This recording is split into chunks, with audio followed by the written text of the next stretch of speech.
War III has already begun. That's an extreme statement, one that bears a heavy burden of proof. You should be skeptical. However, it's important to note that real skepticism is not blind disbelief, but rather the suspension of belief until sufficient evidence is provided. In this video, we're going to provide you with that evidence. Everything we talk about here will be documented in links in the description. I strongly encourage you to do your own research and verify what we're talking about. Let's start with the definition of a world war. World War I and World War II weren't named as such because they involved every single country on the planet, but rather because these conflicts drew in the most powerful nations and were spread out over a large geographical area. Now, though the reductionist history we're taught in school marks the beginnings of the first two world wars and specific physical flashpoints such as Hitler's invasion of Poland for Europe or the attack on Pearl Harbor for the United States, the early stages of these conflicts had actually begun to develop many years prior. For example, Japan's attack on Pearl Harbor was a culmination of many months of intentional provocation by the US. This was revealed in the 8 Points Bulletin, which was declassified years later, but still never mentioned in textbooks.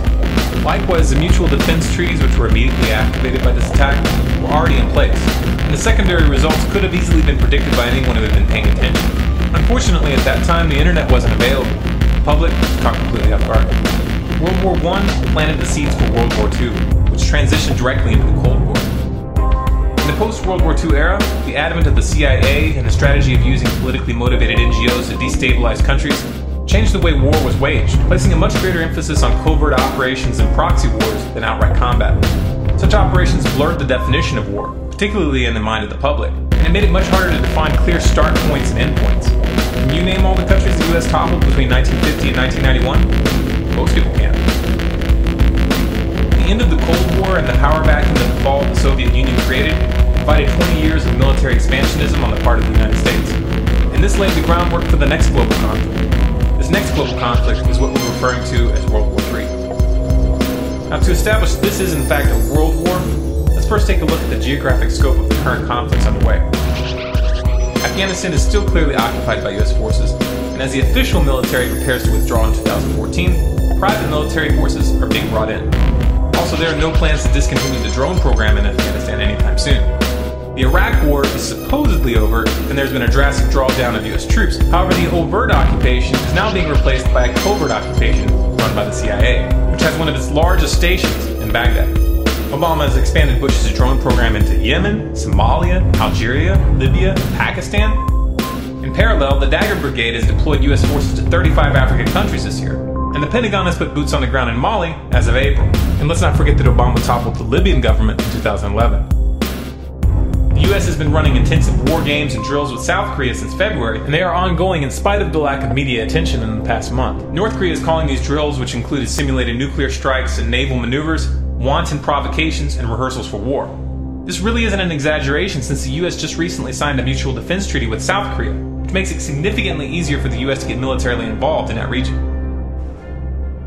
The US has pushed for multiple rounds of sanctions against Iran, supposedly to discourage them from building a nuke, even though the CIA and Mossad both agree that the Iranian leadership hasn't even made the decision to build a bomb, much less even start.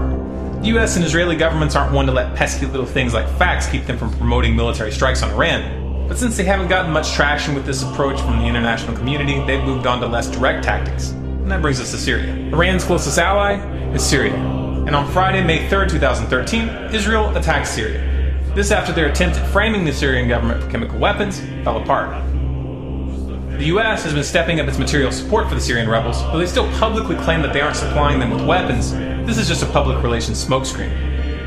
On May 26, Lebanon was attacked by NATO-backed insurgents due to Hezbollah's support for the Syrian government. Russia has taken a firm stand against US, NATO, and Israeli attempts to topple the Syrian government, and is still planning to send a shipment of S-300 anti-aircraft missiles to the country. In response, Israel's President Netanyahu reportedly warned Putin that Moscow's sale of the sophisticated missile defense system to Assad could push the Middle East into war, and argued that the S-300 had no relevance to Assad's internal battles against rebel groups. This statement, coming right on the heels of the unprovoked Israeli airstrikes on Damascus this month, leaves little doubt as to what these missiles are intended for and why Israel is angry. Of course, Netanyahu doesn't like this. He wants to be able to continue attacking Syria with impunity. Now, this past week, Russia moved a group of warships from the Pacific Fleet into the Eastern Mediterranean for the first time in decades to, quote, protect Russia's interest in the region. This move counters the US naval presence, which has built up in the area over the past several years. Both of these moves are direct statements about their intentions regarding Syria and Iran. This is only a rough summary of the early stages of this conflict. Much is being left out here. But this should be enough to establish this is indeed a world war. Now as for the players, how are they divided? Who's allied with who? On one side we have China, Russia, Iran, North Korea, Syria, and a handful of nations in South America. The role of the South American nations in this conflict has been strictly economic, but as we'll discuss later, economics is central in this crisis. On the other side we have the United States, Israel, and NATO, which includes most of Western Europe, Saudi Arabia, Qatar, and a handful of others. So clearly the most powerful nations in the world are involved. If tomorrow a direct war between the United States and Russia were to break out, this would mark the official beginning of World War III. But obviously this wouldn't really be accurate. A proxy war between the US and Russia is already underway in Syria and in Iran, and a currency war is already underway between the United States and China. The question here is really only one of scale. How far will this go? Will the US and its allies back down before this escalates into an open war involving the big players? Obviously it's impossible to answer that question with 100% certainty. These are human decisions, and even madmen sometimes have moments of lucidity. However, when you understand why these wars are happening, it becomes clear that it is highly unlikely that the US and its allies will back down. So why is this happening? What is the motive for this aggressive posture by the United States and its allies? We've talked about this in detail in a number of videos, including The Road to World War III, which explains the history of the petrodollar and how it pertains to this current conflict. So we won't rehash all those details here. But to summarize, this war is a war for the control of the global financial system. The dollar is nearing the end of its days, and the powers that be know this. They could let the dollar fall and allow the rest of the world to choose their own course. They don't want to. The powers that be would much rather take a gamble and stake it all in an attempt to control the currency that will replace the dollar. If they have it their way, this new currency will be a truly global currency. I think we've all got to move towards that opportunity, and I think the challenge also is whether we should move towards an international currency, because the speculation and the complexity of currency has caused some of the irritation, not only among the trading nations, but among individuals. This global currency will be accompanied by global government, which they will claim is necessary to prevent another tragic war like the one they're setting off right now. It's a classic problem-reaction-solution setup, where those that create the problem manipulate the public into accepting a solution that puts more power into their hands. They are going to attempt this one way or another. If they don't, then they will lose everything. The question is, how will we respond? Will you fall for this? Will you send your sons and daughters to fight in these corrupt wars with your eyes closed and your hand on your heart? Or will you at least speak out? This is the real variable. This is what will determine the final outcome. If you appreciate this message, and if you want others to hear it, you can help by liking this video, adding it to your favorites, sharing it to Facebook, Twitter, your blog, and by sending it to your friends via email. If you'd like more videos like this, subscribe to Storm Clouds Gathering on YouTube. For updates and bonus content, be sure to follow us on Facebook at facebook.com/StormCloudsGathering, on Twitter at Collapse Updates, and our website is stormcloudsgathering.com.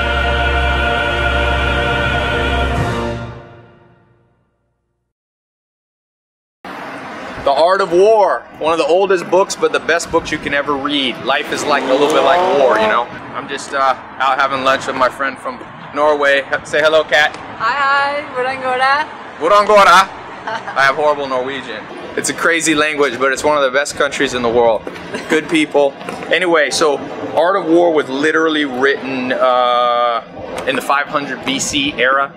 And so I always say, a lot of people come to me and they want me to invest in their businesses and things, and I go, but tell me your strategy. And life isn't exactly like war. It's not always violent, but in terms of strategy, if you don't have a strategy, I can guarantee you how much money you're gonna have in your bank account. So people who strategize win, and it's that simple. Whether it's money or you know, charity or anything you're trying to do, show me your plan and I'll show you the percentage chance you have of pulling it off. So I like actually strategy better than plan. He who knows himself and also his enemy will never lose a battle. You matched the car, you know that? I know. Did you plan that? I planned it. I read that the average person, I read that 50% of people will quit after one mistake because they fear disgrace. 70% of people will quit after 2. And 90% of people quit after 3 mistakes. Don't be like that. You gotta go at least 4 or 5 times. What's the biggest mistake you ever made? You don't want to know that. I don't want to know. Were you sober? Yes. Best line in this book. She's a Gemini, she likes crazy ideas. Here's a good idea. If you know the enemy and know yourself, you don't need to fear the result of 100 battles. But, and this is most people, if you only know yourself but not your competition, for every victory gained, you'll also suffer defeat. That's why most people, like, especially in business, but in everyday life, they only know what they want to do, and they forget to factor in that other people have a counter move. And so, if you want to do big things, you have to know yourself and what the competitors are already doing. People are like, I want to be an entrepreneur, Ty, but I'm like, okay, who's already doing what you're doing? And people go, oh, I don't know that much. I'm like, you should know the shoe size of your closest competitor. He says, if you know yourself but not your enemy, for every battle you win, you lose one. So it's like one step forward, one step backwards. And that's why 80% of entrepreneurs go broke in 5 years. If you know neither the enemy nor yourself, you always lose.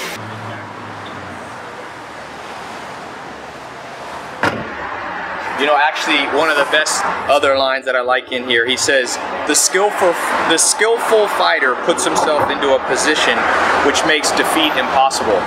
I see people losing a lot, you know, they're like starting business after business, or everything they do fails. You gotta make sure you put yourself in a position to win, which is basically don't bite off more than you can chew. I don't think there's anything wrong with ratcheting up your business real tight or whatever you're trying to do. You know, Dean Smith, one of the #1 basketball coaches of all time, UNC head coach, he said, he coached Michael Jordan. He said a lot of people, tour buzz, a lot of people say that you should have, you know, your vision and, I mean, your dream should be at the stars. That way if you only hit halfway, you hit to the moon or whatever. And he said, I never believed that. He said, hit goals that are attainable. So put yourself in positions to win. Study this book. It'll change your life, I'm telling you. It's a good book. You can read it in a short period of time. Look at that. Yeah, one more time for some bloopers.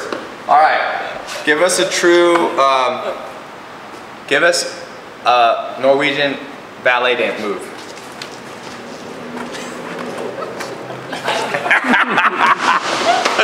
That was really good. That was actually pretty good. And one of the big things it talks about is you have to know yourself. You know, take psychometric tests. They have them online. They're free. Myers-Briggs, DISC, Hexaco.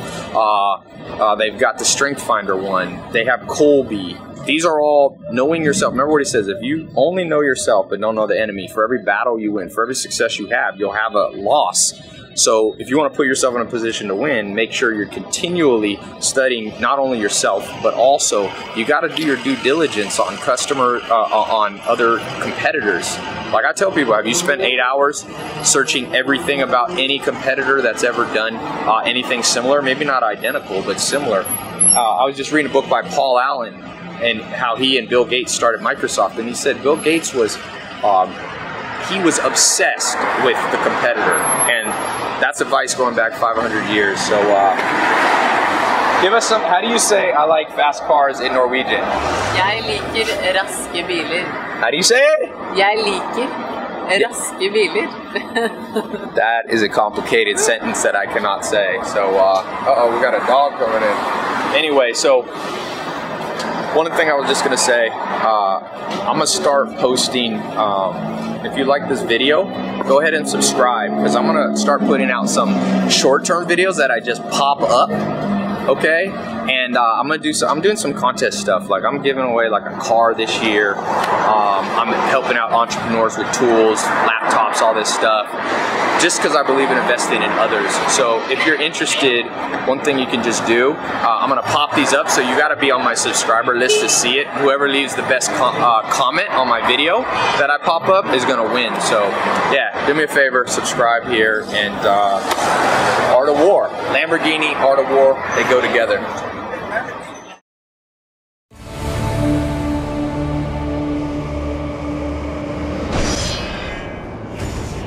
The gods of Olympus have abandoned me.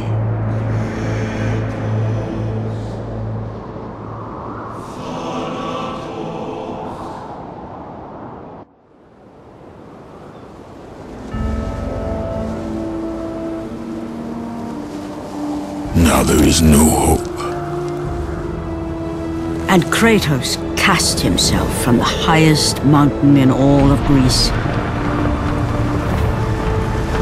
After 10 years of suffering, 10 years of endless nightmares, it would finally come to an end. Death would be his escape from madness.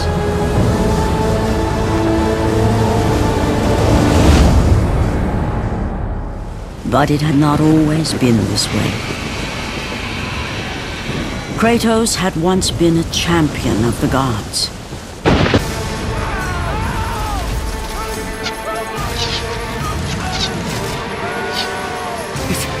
It's you! The visions, they were real! The gods came to me, told me their champion would come and rescue us from the Hydra. But you're too late! We're pinned down! Oh, these creatures, they came from nowhere. The ships are all destroyed. All hope is lost, Spartan, even for you. You have to get us out! Find the key!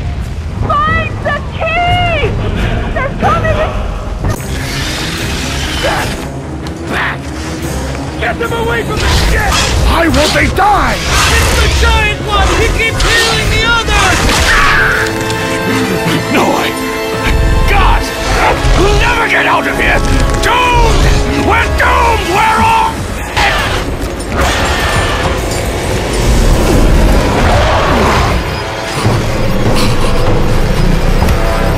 Poseidon, save me!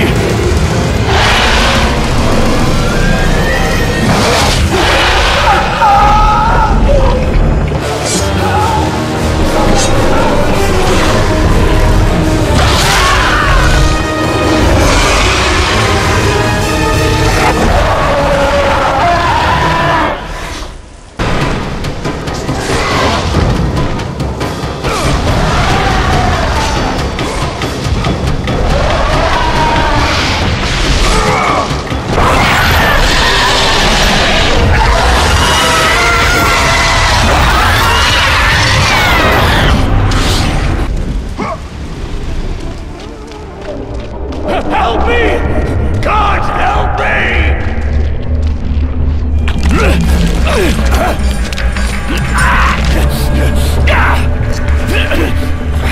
Thank you! Thank the gods you came back for me! I didn't come back for you. No!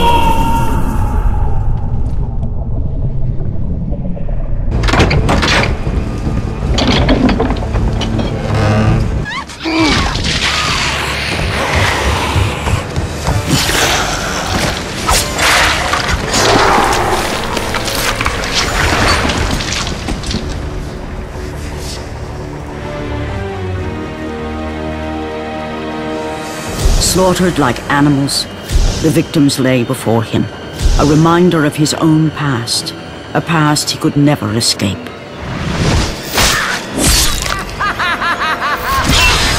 His only solace was the sea, endlessly sailing from one harbor to the next in service to the gods of Olympus. All his hopes rested with them. For no matter how much wine he consumed or how many women he took to his bed, nothing on earth could rid him of the horrors that plagued his mind. Athena! 10 years, Athena. I have faithfully served the gods for 10 years. When will you relieve me of these nightmares? We request one final task of you, Kratos. Your greatest challenge awaits in Athens, where even now my brother Ares lays siege as we speak. Athens is on the verge of destruction. It is the will of Ares my great city fall. Zeus has forbidden the gods from waging war on each other. That is why it must be you, Kratos. Only a mortal trained by a god has a chance at defeating Ares. And if I am able to do this, to kill a god, then the visions, they will end? Complete this final task, and the past that consumes you will be forgiven. Have faith, Kratos. The gods do not forget those who come to their aid. Leaving the rotting carcass of the Hydra behind, Kratos set sail once more. His greatest challenge and freedom from his growing madness lay before him in the ancient city of Athens.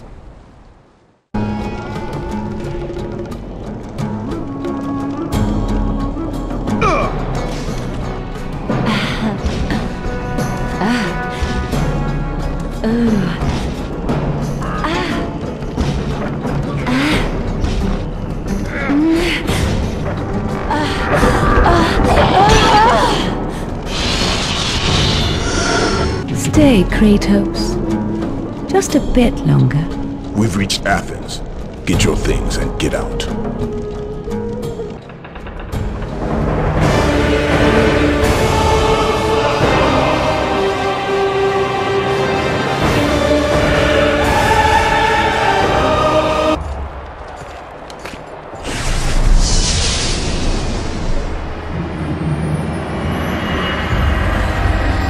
Do not fear, Kratos. I am the Oracle of Athens, here to help you defeat Ares. Find my temple to the east, and I will show you how to murder a god.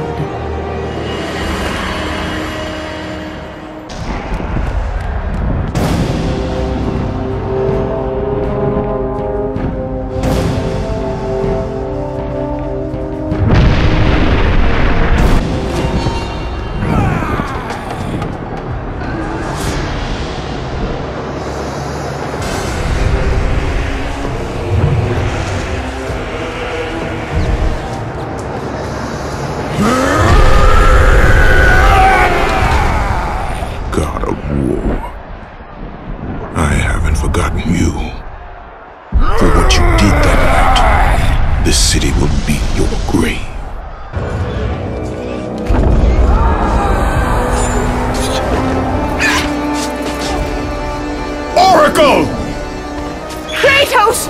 Praise Athena, you've arrived!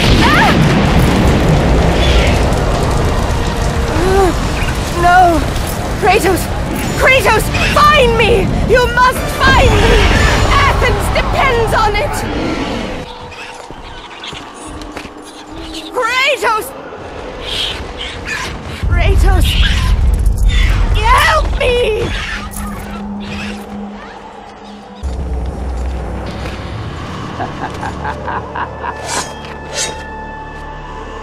Good, my boy, good. Athena has chosen wisely. I knew it was so. Who are you? So, you have the blades, the skin as pale as the moon. You are the one indeed. Perhaps Athens will survive at that.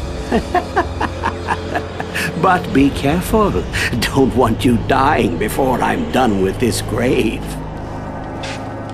A grave? In the middle of a battle? Who will occupy it, old man? You will, my son. Oh, I've got a lot of digging to do indeed. All will be revealed in good time. And when all appears to be lost, Kratos, I will be there to help. Kratos! Help me! Help! Kratos! Hurry!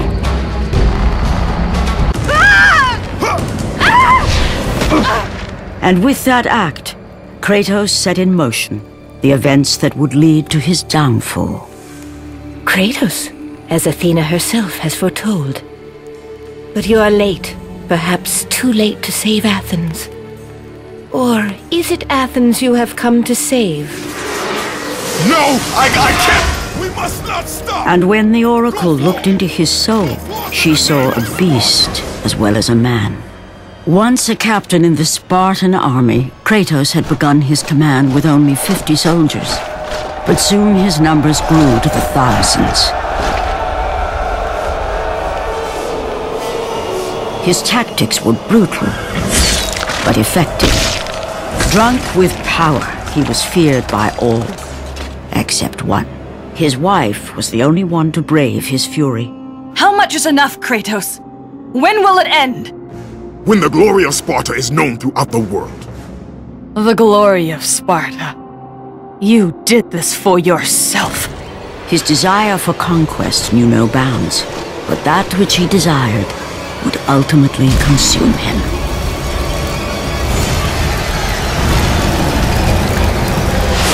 By the gods, why would Athena send one such as you? Stay out of my head! Choose your enemies wisely, Kratos. Your brute strength alone will not be enough to destroy Ares. Only one item in the world will allow you to defeat a god. Pandora's box, which lies far beyond the walls of Athens, hidden by the gods across the desert to the east. But be warned, Kratos. Many have gone in search of Pandora's box. None have returned.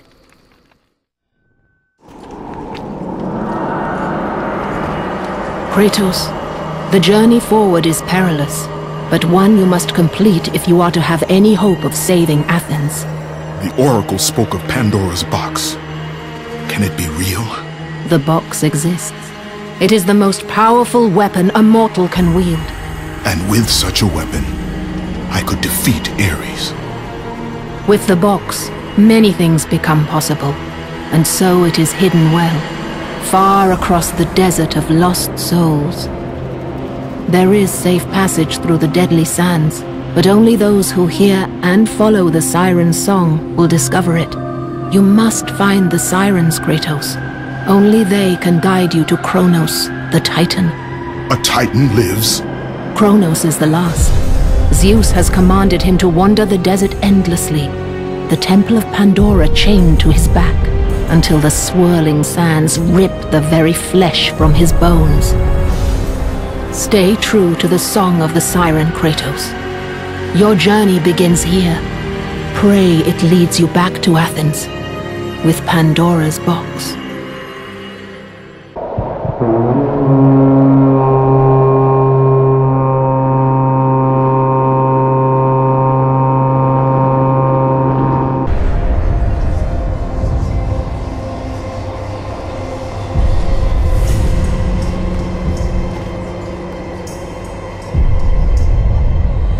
Kronos, the last of the mighty Titans, emerged from the desert sands. On his back, Pandora's temple awaited, massive and patient, ready to challenge all who went in search of its guarded treasure.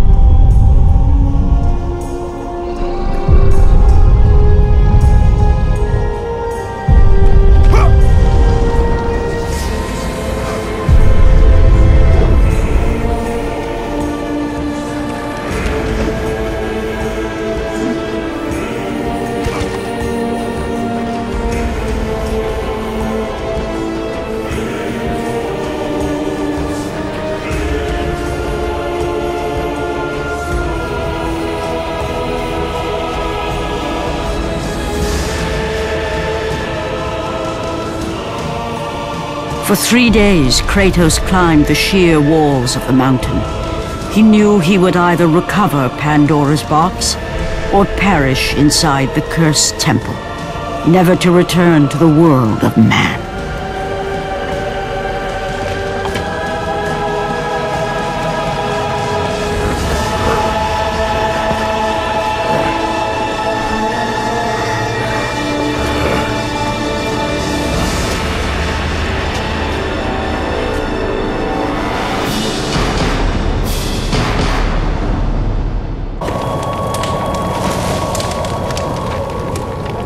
So, you think you can conquer the Temple of the Gods, do you?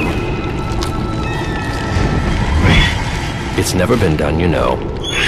Sooner or later, the Harpies will bring what's left of you back for me to burn. The gods hid Pandora's box in here, so no mortal would ever claim its power. And yet, year after year, I open the gate for more and more soldiers and place more and more bodies on these pyres. If I were you, I'd leave now. But I can see you are determined. Very well.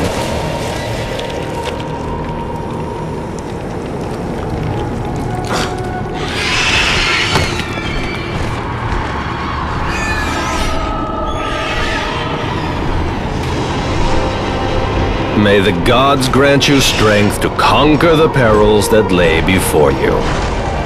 Good luck, Spartan. It's always the same. Madmen and fools seeking glory. I know, as you can see by my somewhat disheveled state. I was the first to attempt the temple, and the first to die. The gods punished me for my failure, and now I must tend to all who have followed me, and perished.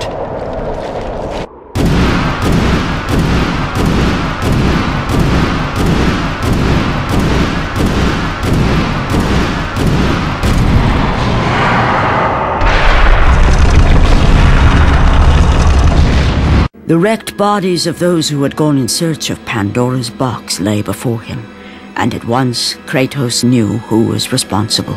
For this was not the first time he'd seen the ruin Ares and his minions had left in their wake. Kratos had experienced it firsthand, years before. The youngest and boldest captain in the Spartan army, Kratos inspired fierce loyalty in his men. It had always been enough to carry them through any battle, until this day. The barbarians to the east numbered in the thousands,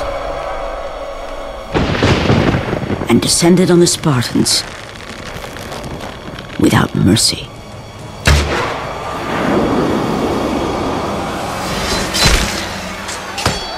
The battle lasted near hours.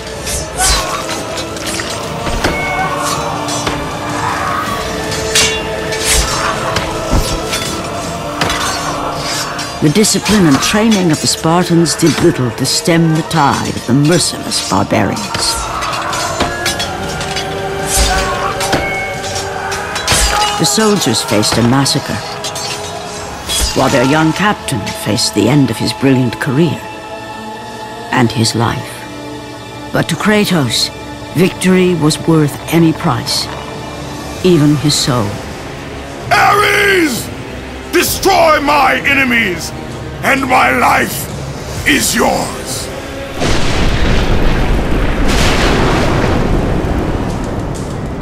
That desperate call for aid would come to haunt Kratos for all his days. By the gods, what have I become?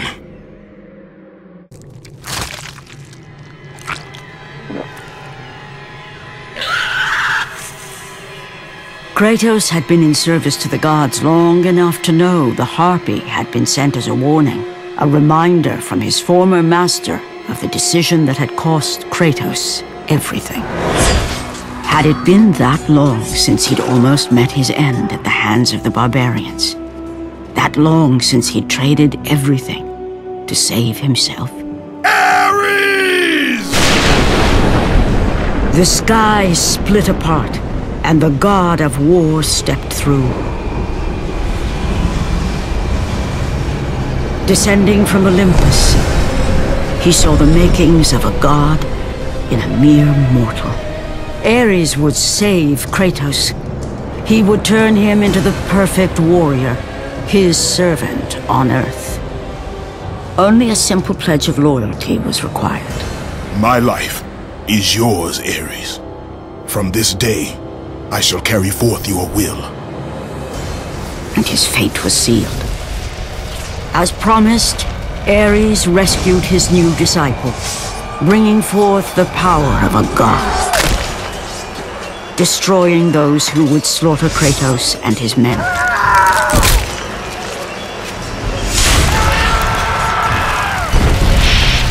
As for Kratos, no mere sword and shield would befit the newest servant of the god of war.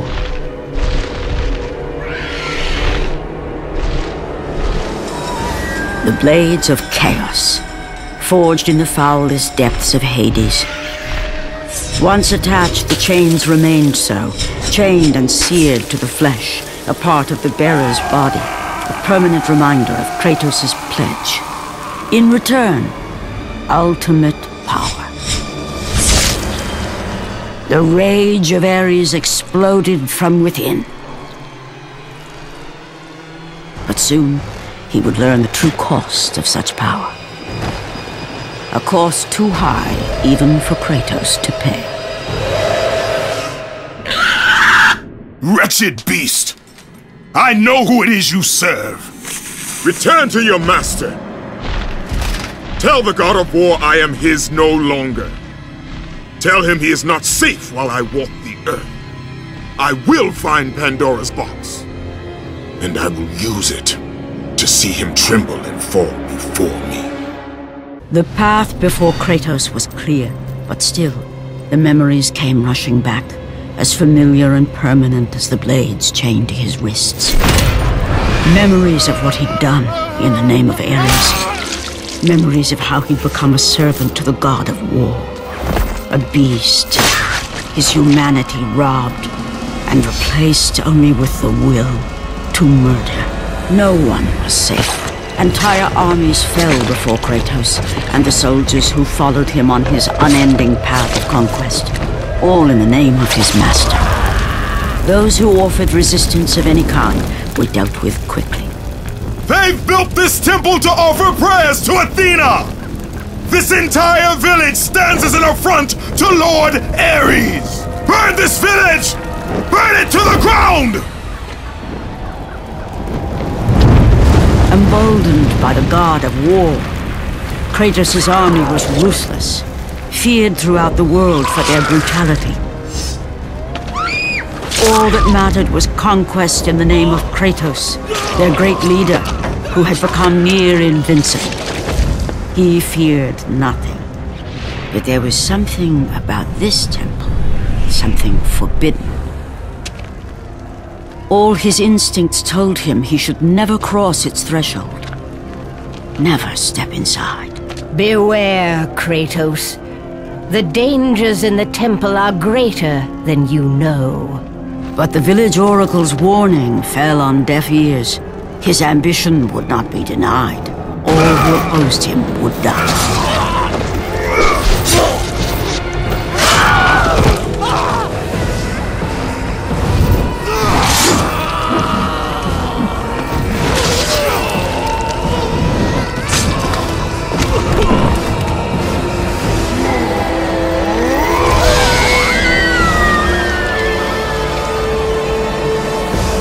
In that instant, the glory he had reveled in turned to horror. The image of his two final victims would stay with him for all his days. With that act, Kratos knew he could no longer serve his master. He had but one calling now, the death of Ares. He would murder the god of war. Ares, you will die for what you did that night.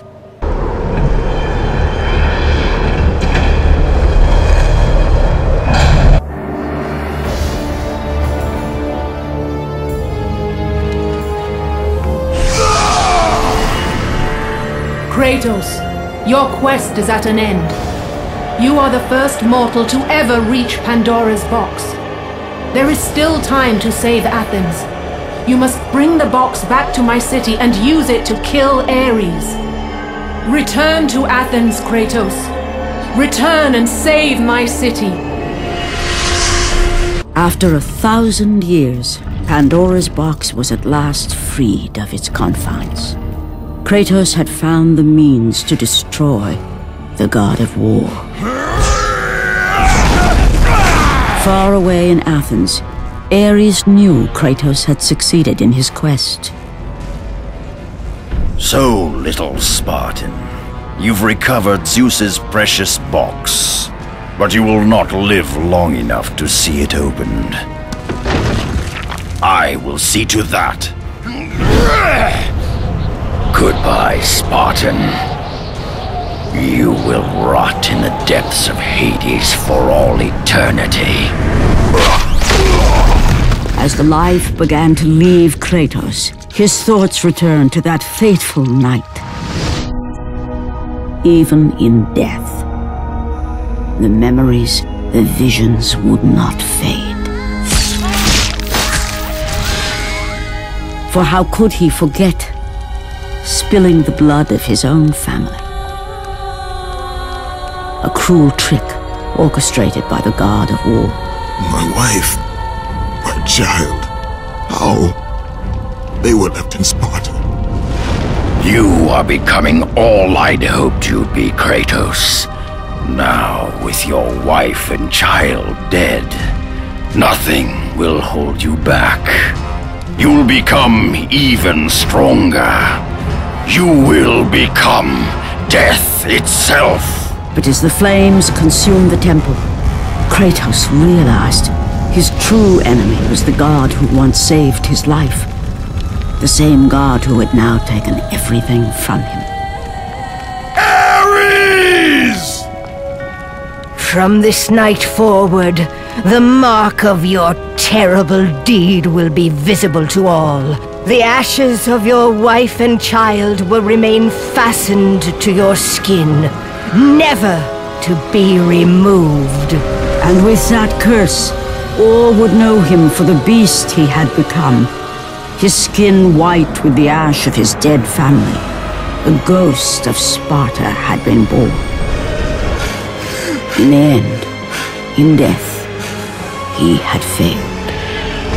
As the minions of Ares claimed Pandora's box, Kratos' life faded, and his cursed soul was cast into the fires of Hades. And Kratos fell into the underworld, the river Styx beckoning below, the currents strong enough to carry even the strongest mortal to his eternal resting place. But Kratos had no intention of resting yet. He intended to live, to return to Earth and complete his quest. Let go, fool! You won't drag me down to that cursed river! There is a task left for me above. I will see it completed. You again? Oh.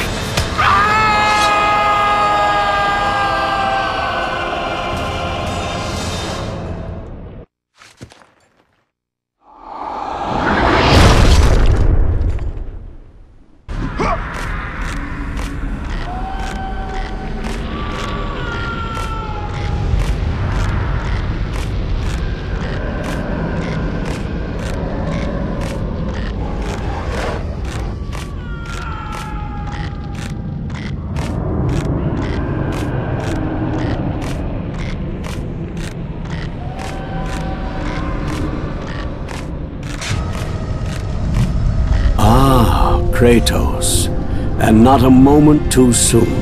I only finished digging just a moment ago. Who are you? Now that is an interesting question. But for now, you must hurry.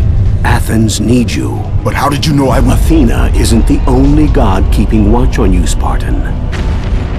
Complete your task, Kratos, and the gods will forgive your sins.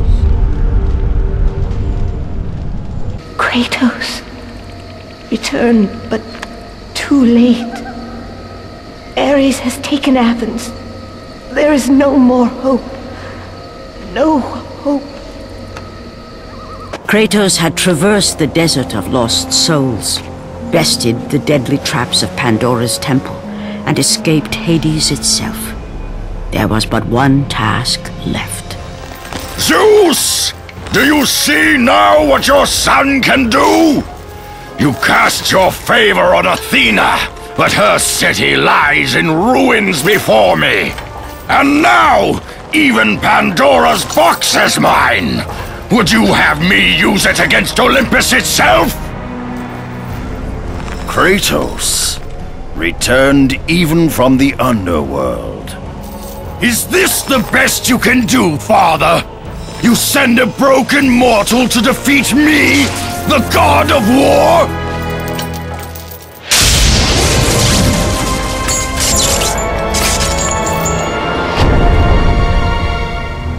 After thousands of years, Pandora's box was finally opened.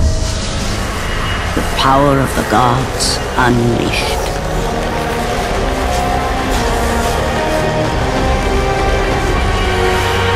You are still just a mortal. Every bit as weak as the day you begged me to save your life. I am not the same man you found that day. The monster you've created has returned to kill you. You have no idea what a true monster is, Kratos.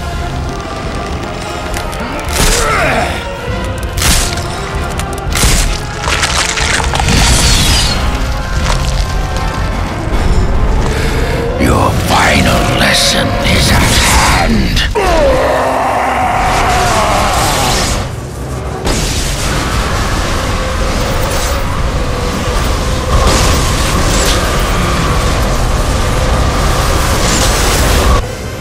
I have taught you many ways to kill a mortal, Kratos. Flesh that burns, bones that break. But to break a man's spirit is to truly destroy him. Do you recognize this place, Spartan? The location of your greatest failure? Perhaps there is a chance you can undo the deeds of the past. The nightmares that had haunted Kratos for the past 10 years had now taken form and substance. His past stood before him.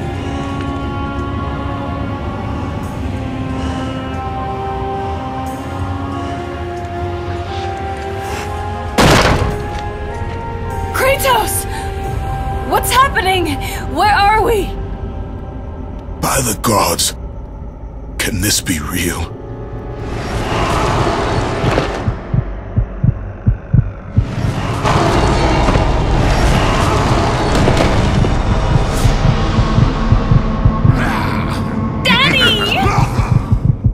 Ares! There is nothing you can put in my way to stop me! I will save my family!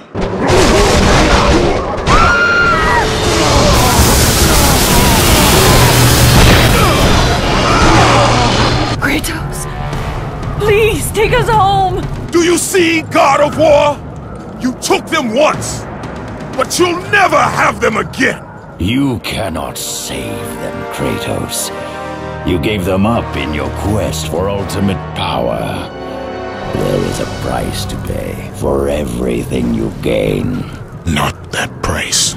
I didn't want them to die. No price is too high for what I offered. And you rejected me. A god! Now, you will have no power, no magic. All that is left for you is death! Oh, not again. You should have joined me, Kratos. You should have been stronger. By the gods. The battle was not over. The gods, it seemed, had a final gift for Kratos. I still have allies in Olympus, Ares. Now, you will see how strong I am.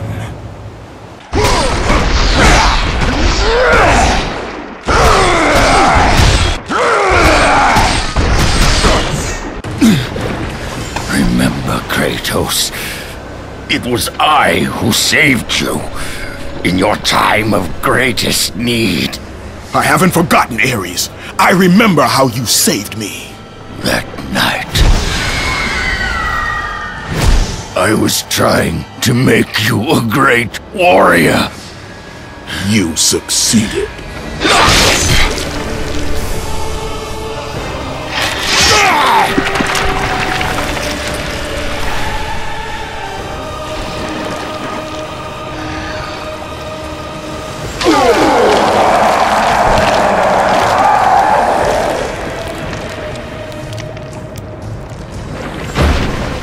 Kratos had done the impossible.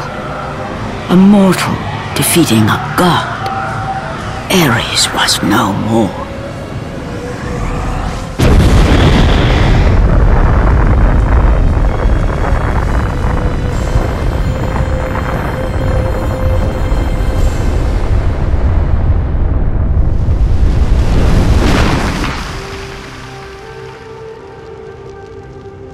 The city had been saved and would thrive again. The same could not be said for Kratos, for as he sought to rebuild his soul with the help of the gods, the truth was revealed to him. Athena, rid me of the memories that haunt me still. You have done well, Kratos. Though we mourn the death of our brother, the gods are indebted to you. We promised your sins would be forgiven, and so they are. But we never promised to take away your nightmares. No man, no god could ever forget the terrible deeds you have done. In the end, knowing the visions of his past would never leave him, Kratos made his way to the bluffs overlooking the Aegean Sea. The gods of Olympus have abandoned me.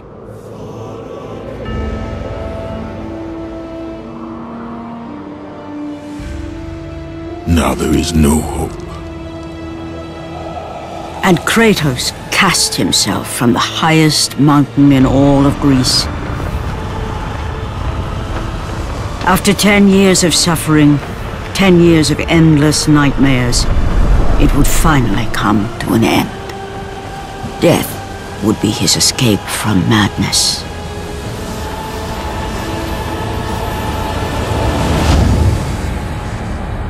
The fate of Kratos was not as it seemed. The gods had other plans.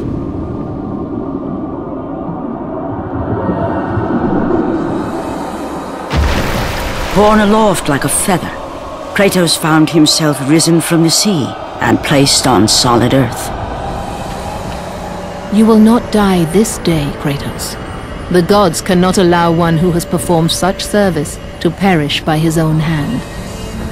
Ares' tactics were brutal. His path of destruction had to be stopped.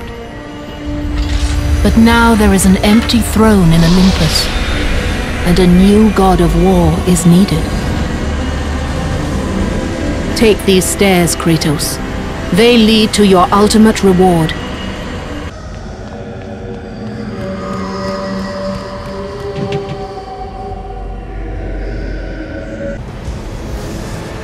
And from that point forward, throughout the rest of time, whenever men rode forth to battle for good cause or for evil, they did so under the watchful eye of the man who had defeated a god.